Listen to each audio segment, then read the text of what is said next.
NSA. I'm an agent of the People's Republic of China for the General HQ 2nd Department of the People's Liberation Army. It was all a lie. I tricked you. And I'm sorry.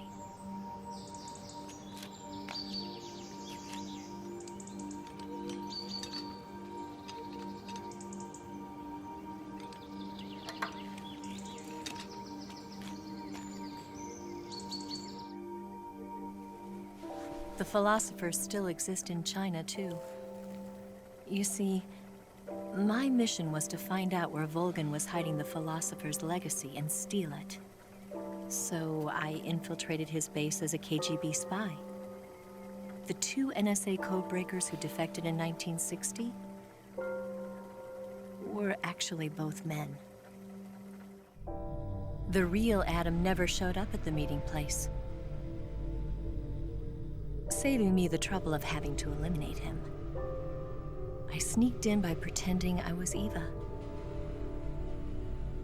And you and Sokolov and Volgan, you all believed me. The philosopher's legacy was originally held in common between the US, Soviet Union, and China. We couldn't let the Russians and the Americans take it all for themselves. The Chinese government had its eye on the legacy, too. I got the film containing the legacy, and also the nuclear missile launch data from the Shagohod. 5 years ago, the Soviet Union stopped supplying us with nuclear weapons technology. Since then, China's Liaodong easing, hydrogen bomb, and space rocket projects have fallen behind. But with this data, our country will be able to develop its own nukes. We'll create a deterrent force to rival those of the US and Soviet Union. Everything has gone according to plan, thanks to your help. I too am one of the philosophers. I'm an agent of the philosophers, a graduate of one of their charm schools. I was raised in a joint US-Soviet-Chinese facility to become a sleeper agent. This was before the war. Back then, they were collecting children from all over the world. As a result, I'm indistinguishable from a native-born American. So it didn't surprise me when you and Volgan couldn't tell the difference.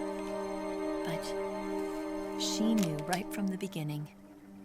She knew because before the war, she was at one of the philosopher's schools too, as an instructor. The boss was the only one I couldn't fool. She was the only one who knew I was a fake.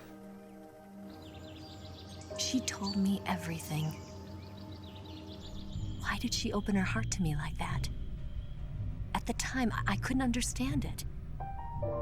But now, I think I do. Snake.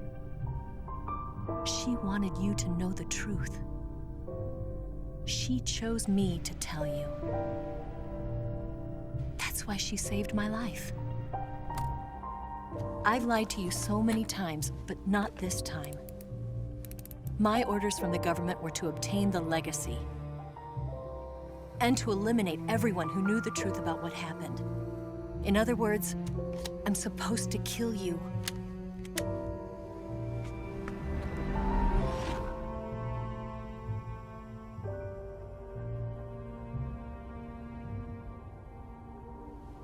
But I can't do it.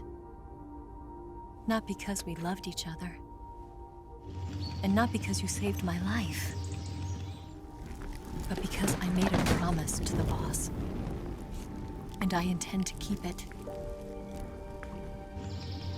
I just wanted you to know. And you have to live.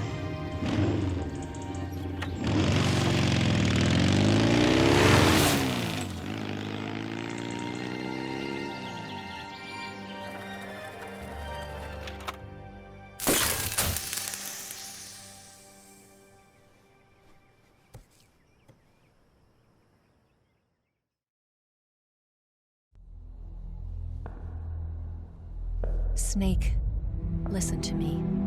She didn't betray the United States. No, far from it. She was a hero who died for her country. She carried out her mission knowing full well what was going to happen. Self-sacrifice. Because that was her duty.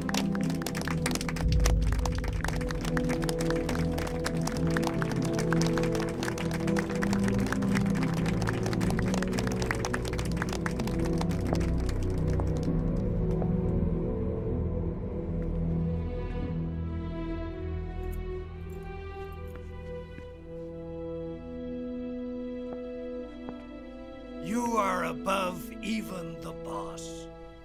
I hereby award you the title of Big Boss.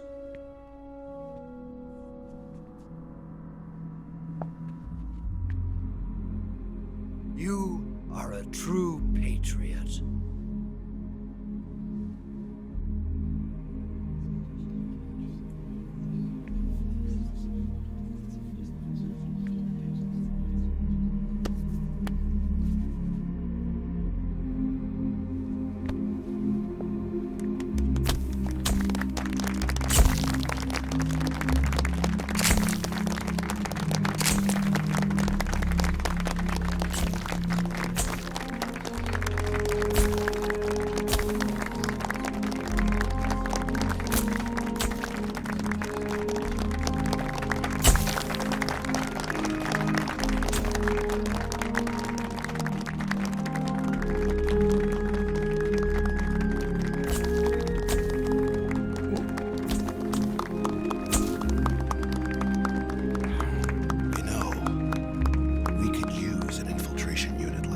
In the army.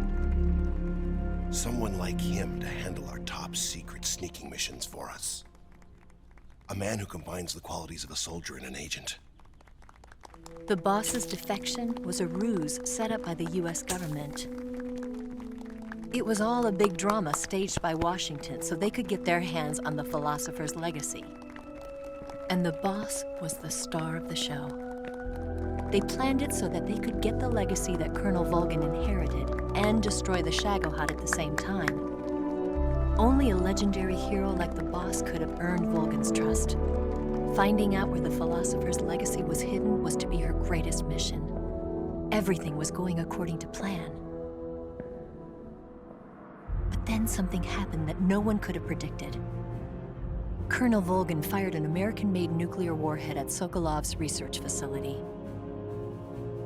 Khrushchev demanded that the US government provide proof that it wasn't involved. They couldn't just abort the operation to steal the legacy. So the operation itself was greatly expanded and revised. The authorities in Washington knew that in order to prove its innocence, they'd have to get rid of the boss, and that one of their own would have to do the job. The public couldn't be allowed to find out about it.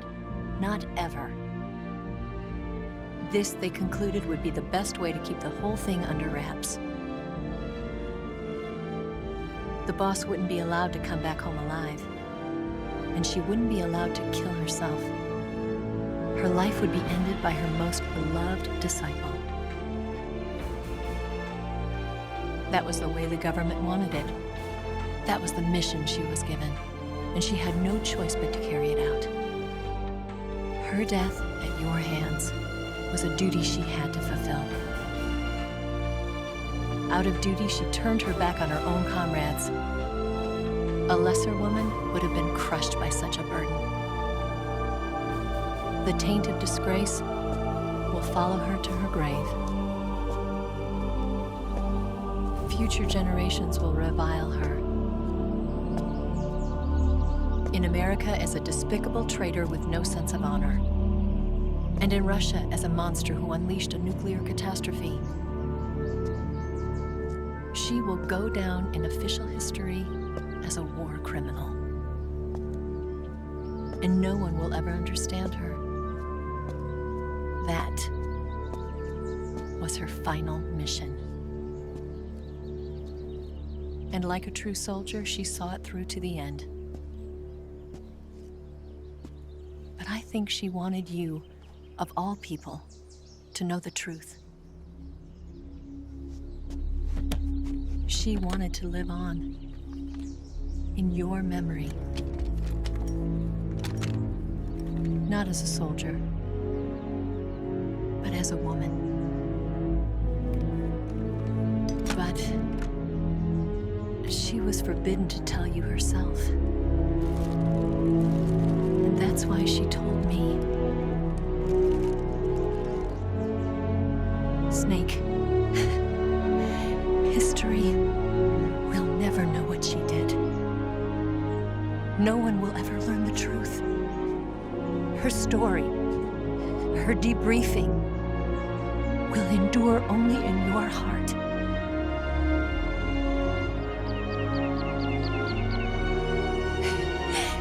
Everything she did for her country.